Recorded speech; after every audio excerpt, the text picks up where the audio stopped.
이 찬양단, 청년 찬양단이요, 소울프레이즈 찬양단이요. 소울프레이즈는 영혼의 찬양, 영혼의 찬양이라고 하는 이런 이름으로 오래전부터 구성이 돼서 많은 중고등부, 초등부서부터 계속 찬양단을 해오다가 우리 여기 다현이 여기서부터 쭉 찬양단을 해오다가 또 다 갈 사람들은 가고 포기할 사람들은 포기하고 끝까지 나와서 찬양단을 지킨 이러한 사람들에 대하여 지금 이렇게 찬양을 올려드리게 됐습니다. 하나님께 귀한 이러한 열매가 있는 것을 진심으로 감사합니다. 아멘. 우리는 오늘 추수감사 주일을 지키고 있는데요. 추수감사 주일에는 중요 키워드가 열매입니다. 열매. 그러면 세상 사람들은 열매 그러면 과일이나 추수에 사과나 배나 뭐 이런 것들 열매로 생각하지만 하나님을 믿는 사람은 열매를 사람으로 생각해요. 사람. 그러면 지금 우리 찬양단들이 수십 년 동안의 그 열매가 이렇게 맺혀진 거예요. 그런데 그 사람 자체로서의 열매라기보다도 그 사람의 그 마음속을 움직일 수 있는 이러한 영적인 열매가 가장 키포인트죠. 그래서 성경에서는 사람에게 열매를 맺는데 성령님 안에서 성령은 Holy Spirit 그 거룩하신 영이 사람의 마음속에 하나님의 영이 마음속에 들어오셔서 거룩하게 만든다는 거예요.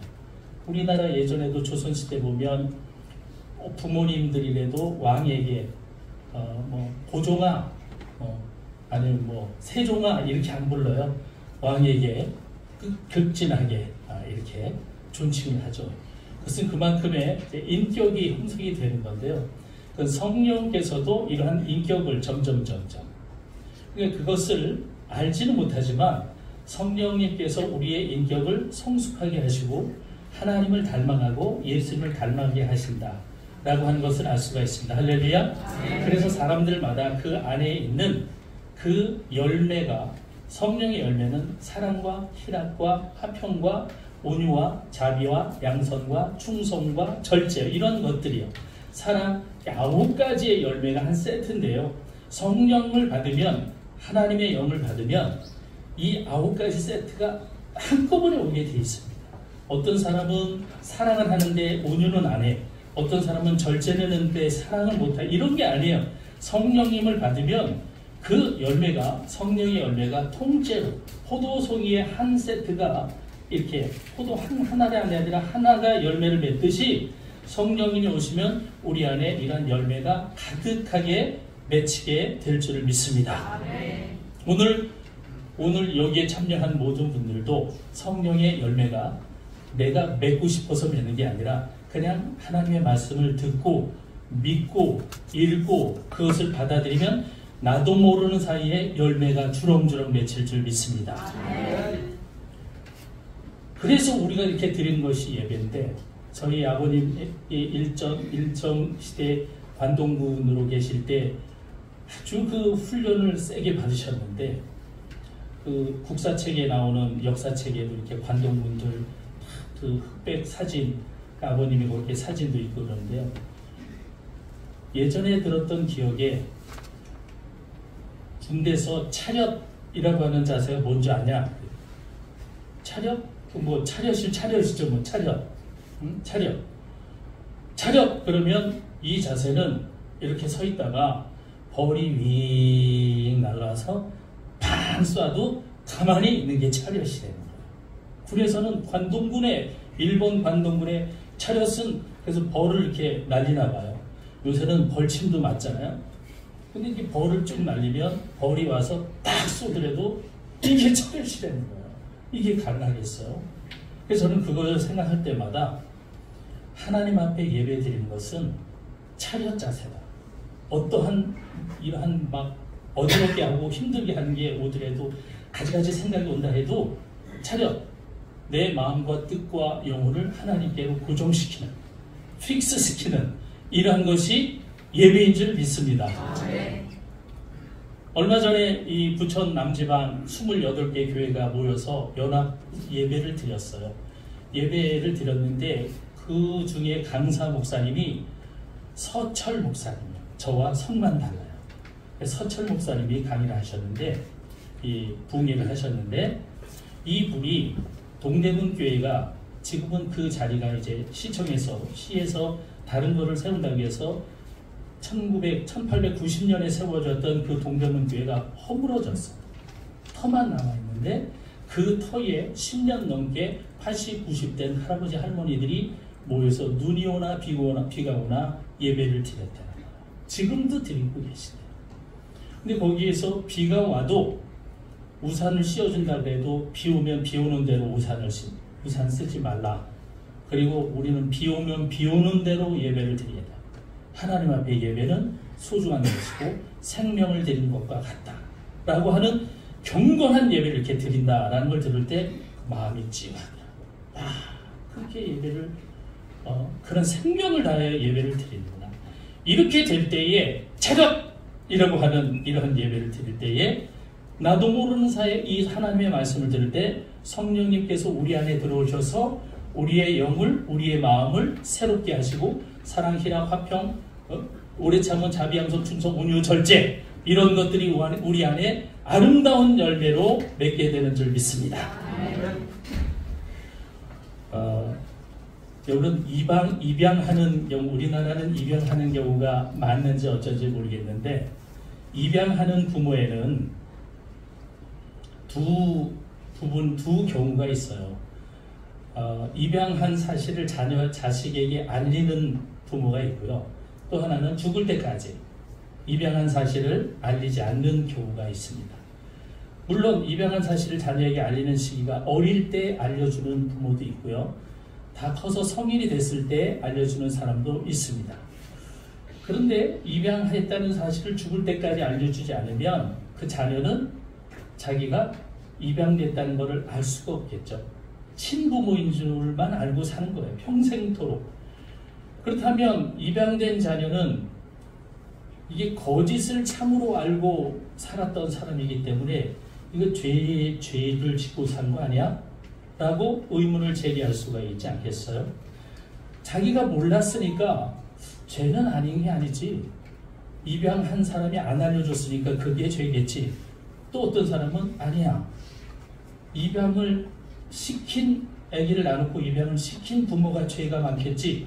라고 하는 도대체 그러면 누가 죄인인가? 라고 하는 이러한 논쟁을 할 수가 있겠습니다만 여기에서 말씀드리고 싶은 것은 이러한 경우는 누구의 죄냐 이것을 알아보려는 것이 아니에요. 문제는 여기 있는 것이 아니라 우리가 직접 보고 경험하지 않고는 쉽사리 믿으려고 하지 않는다는 거예요. 사람들.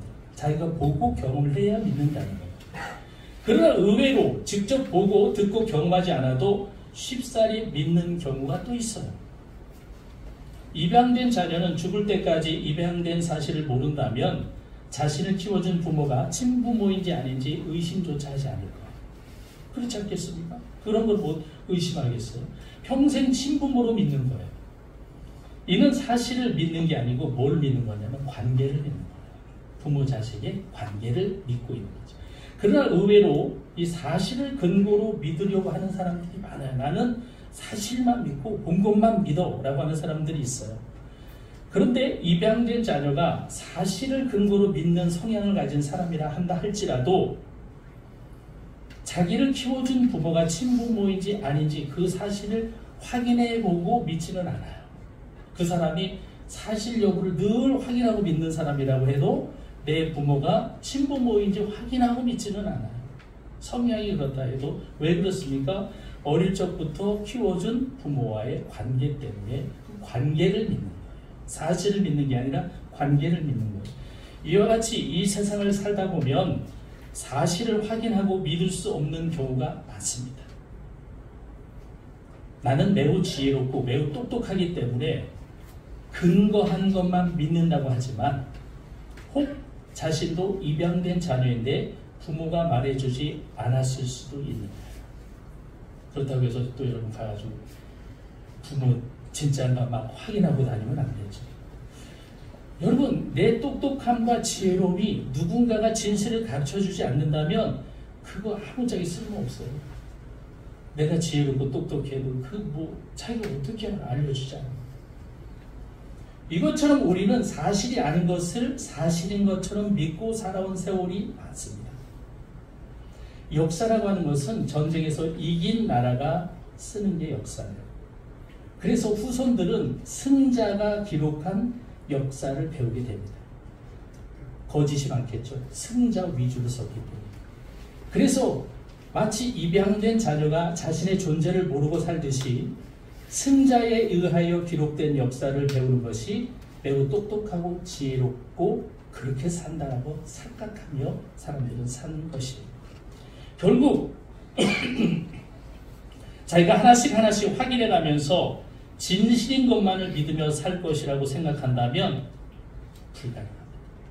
어리석은 행동이에요. 여러분 아침에 쌀밥을 드셨는데 이게 2,000쌀 맞죠? 아니면 이거 뭐 1,000원쌀 맞죠? 아침에 생수 먹었는데 이거 지리산 생수 맞아? 아니면 백산수 진짜 맞는 거야? 라고 내가 중국의 백산에 가서 확인을 좀 해봐야 되겠다. 이렇게 산다면 이게 얼마나 이상하게 살겠어요. 진실된 것만 나는 믿기 때문에 그거 다 확인해 봐야 돼. 이게 정말 물이야 뭐야. 요새 뭐 중국에서 맥주에다가 오줌까지 넣는다고 그러는데 그 오줌 넣는 걸 몇 조가 손해를 보더라. 몇 조. 그 한번 오줌 사건. 여러분 또 오줌 드셨을 수도 있어요. 맥주 드셨을 때도. 여러분 이렇게 하나하나 물건 확인하고 만나는 사람, 이 사람 대학교 어디 나왔다는데 이거 진짜 맞아? 내가 학교도 확인해 봐야 돼. 학교에 가서 전화를 좀 해봐야 돼. 이렇게 다 확인해보고 믿는 사람이면 어떻게 될까요? 그것이 사람은 진실과 사실에 근거한 것만 믿고 산다고 조사해보고 산다고 이렇게 한다면 정신병자 취급을 받을 거예요. 정신병자 아니야 이거? 여러분 사실 여부에 따라 믿는 사람이라 할지라도 부모가 나의 친부모인지 아닌지 확인하기가 어렵습니다. 확인하려고 하지도 않고. 그러면 할아버지 할머니는 어떻게 확인할까요? 그 위의 조상들은 내 눈으로 보지도 않았는데 어떻게 확인할 거예요? 인간은 아무리 진실과 사실을 확인하고 믿으며 산다고 해도 결국 거짓을 진실로 믿고 사는 경우도 많고요. 진실을 거짓으로 믿고 사는 경우도 많습니다. 그래서 인생을 살면서 중요한 것은 사실이냐 진실이냐가 아니라 믿음이라고 하는 거예요. 믿음. 누군가가 계속해서 너는 입양됐어. 저희 아이들도 어릴 때 너 어디서 주워와서 키웠어. 이 얘기를 짜고서 며칠 했더니 눈빛이 달라지면서 그때부터 시무룩하고 다닌다. 아주 오래된 일이지만 청각인가 이러면서 서양에서는 뭐 양배추에서 밭에서 주워왔다는 얘기도 농담삼아 그렇게 하죠. 우리는 뭐 다리밑 뭐 이런 얘기를 하잖아요. 여러분 이런 것을 믿음이 약하면 조사해보느라고 헛된 시간 보내요. 정말인가? 쓸데없이 헛된 시간 보내요. 그런데 콧등으로도 안 믿는 사람이 그걸 지금 말이라고 해? 하나도 나는 그거 신경을 안 써 라고 하는 사람도 믿음이 강한 거예요. 그러면 믿음이 약한 거에 강한 거에 따라서 부모와 자식 관계는 완전히 달라집니다. 믿음이 강한 자녀는요 부모를 더욱 신뢰하고 사랑하게 돼요. 그런데 믿음이 약한 자녀는 평생 살면서 부모 의심해. 아니 잘 살아왔는데 누군가가 너 주선자가 키웠대. 이 한마디 듣고 정말일까? 이러면서 계속 의심하며 살면 무엇 때문에 그렇습니까? 평생 의심하는 그 의심하는 믿음 때문에. 여러분 부모 자녀가 가까워질 수 있는 것은 사실 여부가 아니라 믿음이라고 하는 거예요. 믿음. 성경을 읽고 하나님을 믿는 모든 사람에게 무엇을 강조하냐면 믿음을 강조합니다. 믿어라 이거예요. 믿어라. 사실 여부를 확인하라고 말하지 않아요. 성경은. 하나님이 사람을 만드신 것을 믿어라. 내가 너희를 만들었다. 라면 믿는 거예요. 이걸 믿으면 전지전능하신 하나님이 내 아버지인 거예요. 그냥. 그런데 안 믿으면 전지전능하신 하나님이 나의 적이야. 이거 어느 게 좋겠습니까? 전지전능하신 하나님이 나의 적이 되면 좋겠어요? 미국의 바이든 대통령이 갑자기 여기 뚝뚝뚝뚝 두드러와가지고 두들겨 와서는 할렐루야 여기 와서는 오 다인이 내 아들이야 예 다인이가 코쟁이 아저씨 누구예요? 뭐 그리고 이상한 할아버지네 이러면 아들이 안 되는 거죠. 그런데 아들 맞아요? 내 아버지 이렇게 믿으면 바이든 대통령의 아들이 돼요. 바이든 내가 믿으면 그분의 아들이 되는 거고 안 믿으면 정신 나간 할아버지네 하고 세계 최고의 대통령이랑 적이 되는 거예요. 믿음이라는 것이 이겁니다. 성경에 기록된 모든 내용은 우리가 눈으로 보고 확인할 수 있는 게 아니에요. 물론 성지순례를 떠나보면 성경에 기록된 국가의 유적들, 흔적들 많이 볼 수가 있습니다만 사람들은 다 죽어없잖아요. 그 성경에 기록된 사람들이 정말 이렇게 살았는지 어떻게 확인을 해요? 하나님께 대들다 살았는지 순종하며 살았는지 여부를 알 수가 없습니다.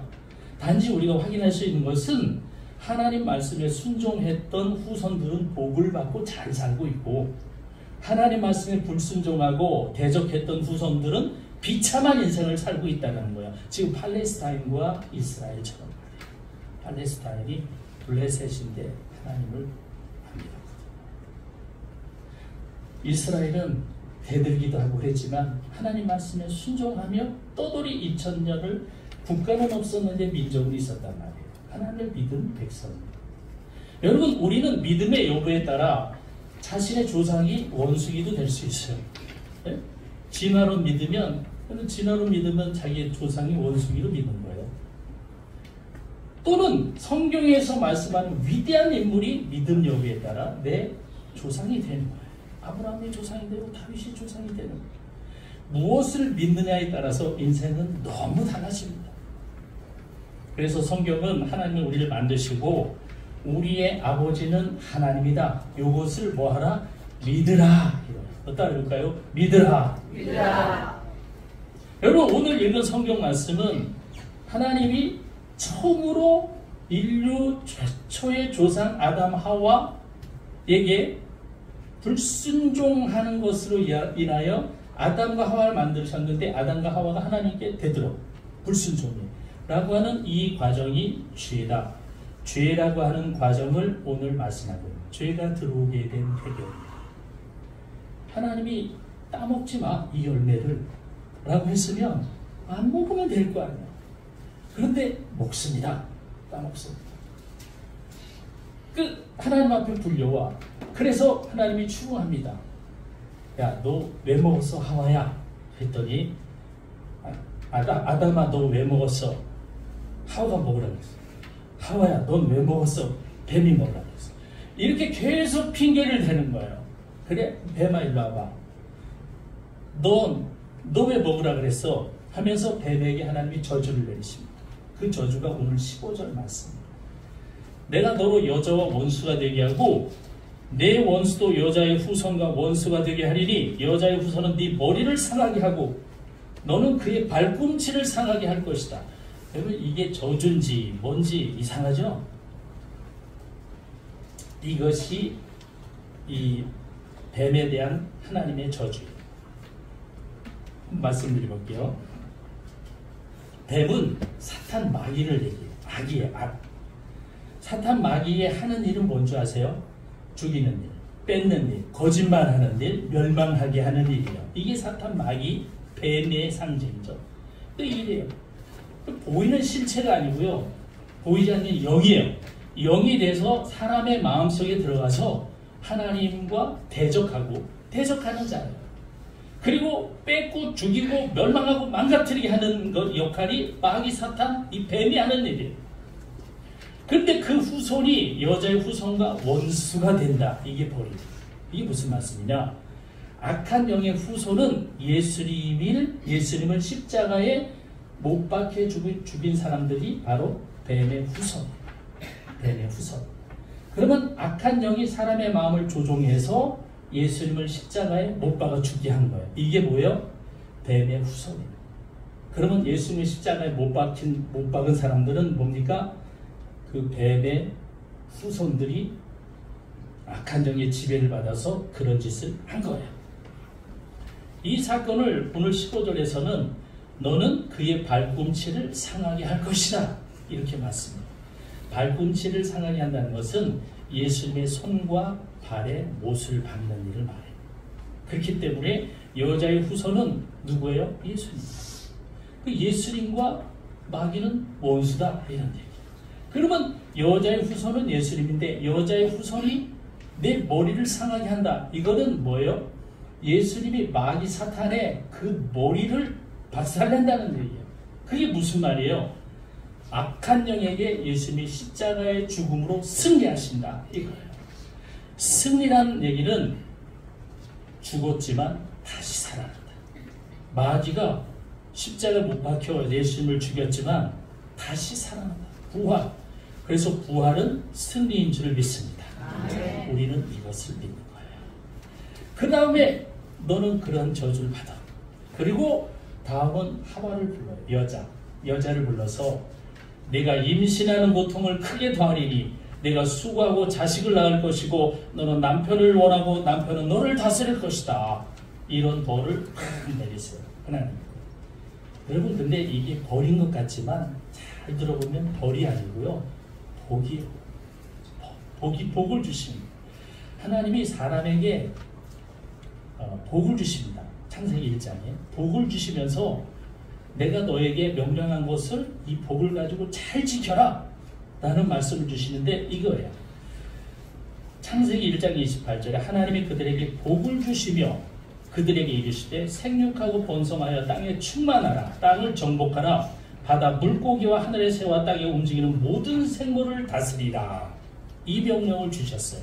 이 명령을 유식한 말로 문화명령이라고 해요. 문화명령을 주신 거예요. 문화명령을 주셨는데 이 문화명령을 주시기 위하여 생육하고 번성하고 땅에 충만하고 다스리게 하려면 자녀들을 많이 낳아야 돼요. 이게 하나님이 그렇게 하기 위한 조건을 복으로 주신 거예요. 그 다음에 아담을 아담을 딱 불러서는 네가 네 아내의 말을 듣고 내가 내게 먹지 말라 한 나무의 열매를 먹었은즉 땅은 너로 말미암아 저주를 받고 너는 네 평생에 수고하여야 그 소산을 먹으리라. 땅이 내게 가시덤불과 엉겅퀴를 낼 것이라.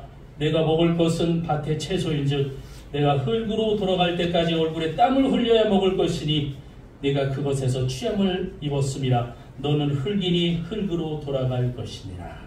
이러한 벌을 다 내죠. 여러분 남자들이 왜 맨날 먹고 살라고 땀하고 일하는 줄 아세요? 이때 하나님이 탁 징계를 내리십니다. 너는 평생 수고하여야 땀을 흘려야 먹고 살 수가 있다. 그런데 밭에 너희가 수고를 해도 밭은 열매를 이렇게 공손히 내주지 않고 엉겅퀴와 가시덤불이 그 열매를 자꾸 갉아먹는다. 그러니 수고를 해서 엉겅퀴 제거하고 갑초를 제거하고 살면서 자꾸 이런 것들을 제거해야 너희가 먹고 살 수가 있다. 이것을 하나님이 아담에게 다 벌로 주신 거예요. 벌이지만 아까 말씀드린 대로 사실은 복이에요. 여러분 수고하고 먹고 사는데 노력하지 않으면요 인간은 죄다 딴 생각합니다. 살만하면 죄 생각해요. 인간 수고하고 노력하며 아침 일찍 일어나 일하고 저녁 늦게 자고 이러한 분들은 죄에 대한 생각에는 먹고 사느라고 정신이 없어. 그런데 돈도 많지 뭐 여유도 많지 시간도 많지 이러면 이 죄만 생각하는 게 하나님이 생육하고 번성하고 땅에 충만하고 모든 만물들을 너희가 다스려라. 이 문화명령을 주셨을 때는 여자에게는 아이를 낳고 키우고 그리고 남자에게는 가정을 다스리기 위하여서 이렇게 다스릴 수 있는 능력과 먹고 살 수 있는 힘 이러한 소산을 얻을 수 있는 능력 이런 거를 주신 거예요. 그래서 여자는 아기를 낳게 됐고 남자는 수고를 해서 일을 해야 먹고 사는 일이 이때부터 생겨나게 되었구나. 그렇습니다. 그때부터 생겨나게 된 것입니다. 그러면 이 징벌에 대해서 마귀 사탄은 어떻게든 자기가 받은 이 징계 때문에 사람들이 잘 사는 것을 해받는 나는 왜 이렇게 징벌을 엄청난 거 내리고 니들은 왜 이렇게 복이야? 하며 계속 사람들을 속이고 유혹하고 무너뜨리게 만들어요. 이게 이제 마귀의 하는 일이에요. 그런데 하나님이 아담과 하와에게 복을 주셨기 때문에 그 말씀을 믿으면 이 인류가 세상을 이기며 악을 이기며 살아갈 수 있는 힘을 갖게 된 것을 믿습니다. 믿으며 살면 악을 이길 수가 있어요, 인간은. 그런데 하나의 조건이 있어요. 그것은 마귀 사탄의 머리를 상하게 하신 예수님을 믿어라. 예수님을 믿어라. 마귀 사탄을, 이게 창세기 3장 15절이 원시복음이라고 해서 이때서부터 예수님이 오셔서 너희를 구원할 테니 그분을 믿어라 라고 하는 오래전의 말씀을 이때 주신 거예요. 그렇기 때문에 우리는 누굴 믿어야 되느냐? 마귀의 머리를 상하게 하신 예수 그리스도를 믿으라. 할렐루야. 그러면 세상의 악을 이기며 산다는 거예요, 우리가. 그러면 예수님을 믿는다는 얘기는 뭐예요? 예수님이 하신 말씀을 믿는 거예요. 말씀. 성경에 말씀이 기록되어 있는데 성경을 읽고 예수님의 말씀을 믿는 사람은 복을 받습니다. 세상을 사는 동안 악에게 지지 않습니다. 선으로 악을 이길 수가 있어요. 제가 새벽마다 기도하는, 새벽에 나오시는 분들은 알 거예요. 항상 선으로 악을 대하여 승리할 수 있도록 했다. 이 기도는 항상 우리 믿음의 성도들, 자녀들 항상 세상에 나가서 선으로 악을 대하여 승리하는 삶을 살게다. 이게 항상 저의 기도의 제목이에요.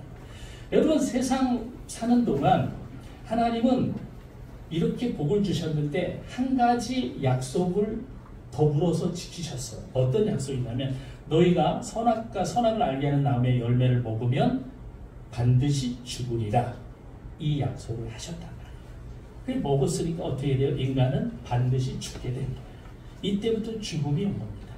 하나님은 약속을 지키시는 분이에요. 반드시. 여러분, 하나님을 잘 믿는 사람들은 약속을 지킵니다. 약속을 안 지키는 사람들은 하나님을 두려워하지 않는 사람들이에요. 하나님이 약속을 지키셨어요. 그래서 인류의 죽음이 온 겁니다. 죽음. 흙으로 만든 사람이 다시 흙으로 돌아가는 하나님의 순리가 이루어지게 되는 거예요.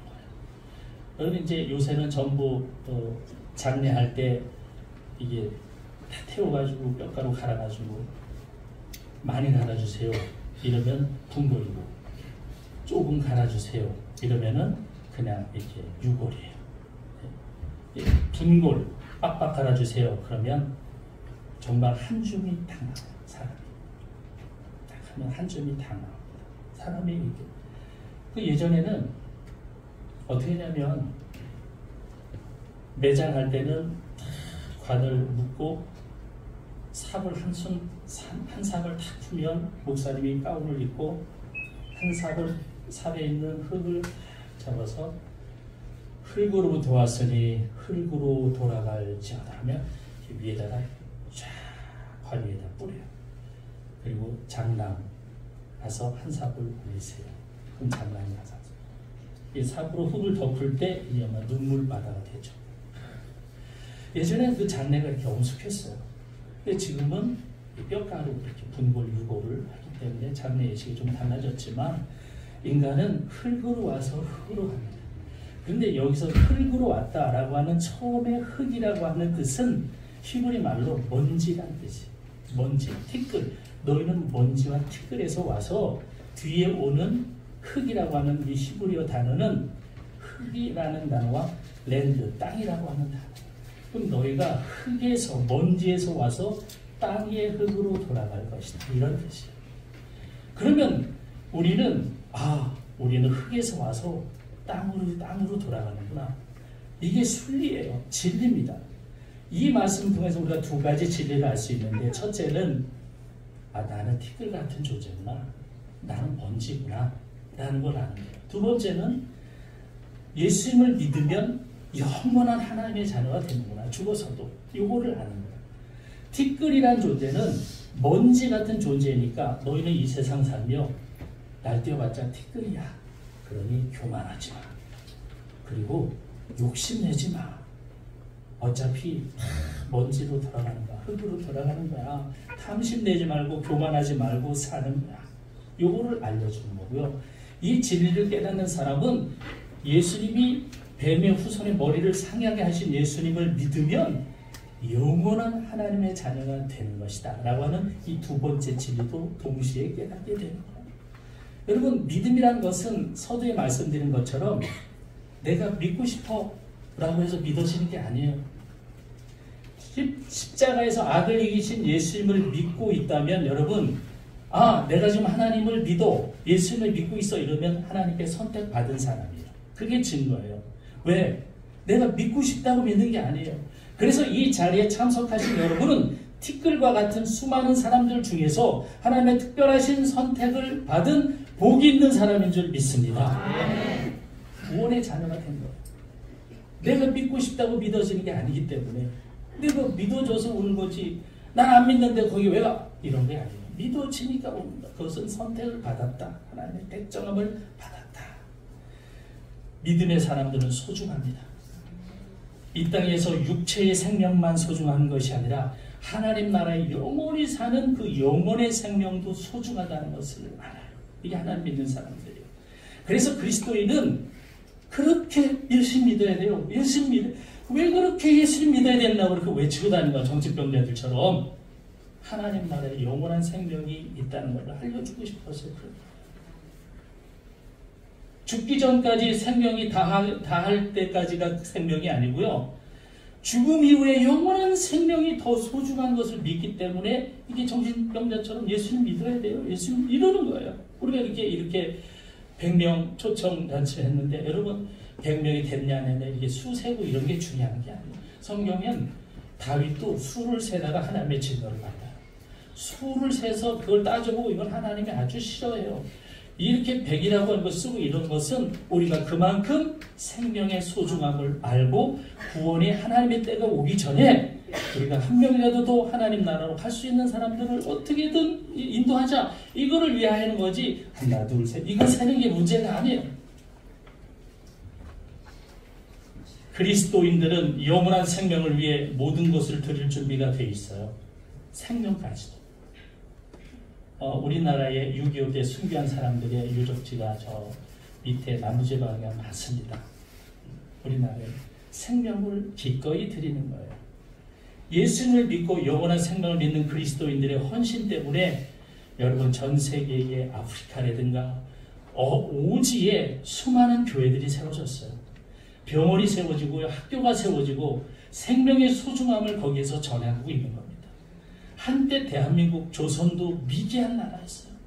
조선이 얼마나 미개했냐면 이 대변을 보고 그냥 손으로 하는 거야. 그리고 와가지고는 그냥 또 밥을 먹는 거야. 이렇게. 그러니 콜레라로 전염병으로 죽는 사람들이 수도 없이 비가 오면 여기저기는 이런 거를 이제 조선 역사 읽어보면 아유 이렇게 왜 이렇게 조선시대에 미개했어 라고 했는데 그 의료 선교사들이 와서 스크랜턴이라든가 고종의 출신 이러한 사람들 에비슨 선교사에 의하여 연세대학교가 생긴 거예요. 우리나라의 선교사들에 의하여 연세대학교, 이화여자대학교, 그리고 이화여대 병원, 연세대학 세브란스 병원 이런 모든 것들이 다 이 선교사들의 생명으로 인하여 세워지게 된 겁니다. 초등학교, 중학교, 고등학교, 대학교 다 미션 스쿨이 이 선교사들에 의해 세워지게 된 겁니다. 그 안에 학교가 세워지고 교회가 세워지고 그 안에 영원한 생명을 전하는 수많은 전도자들이 지금도 살아서 움직이고 있는 줄 믿습니다. 우리는 이 사명을 전해야 돼요. 그래서 주님의 교회에 오는 사람들은 돈 있는 사람들 내가 좀 도와줘? 교회 얼마 줄까? 1억 줄까? 2억 줄까? 그런 돈을 받지 않아요. 교회는. 왜? 어린아이들이 피땀 흘려 그냥 1,000원, 2,000원, 100원, 200원 이렇게 소중한 가치가 있는 것을 한 명, 두 명 모여서 이것을 통하여 하나님의 역사하셔서 귀한 일을 이루시는 거지 그러한 더럽고 추하고 턱턱 이렇게 교회는 세워지는 게 아니에요.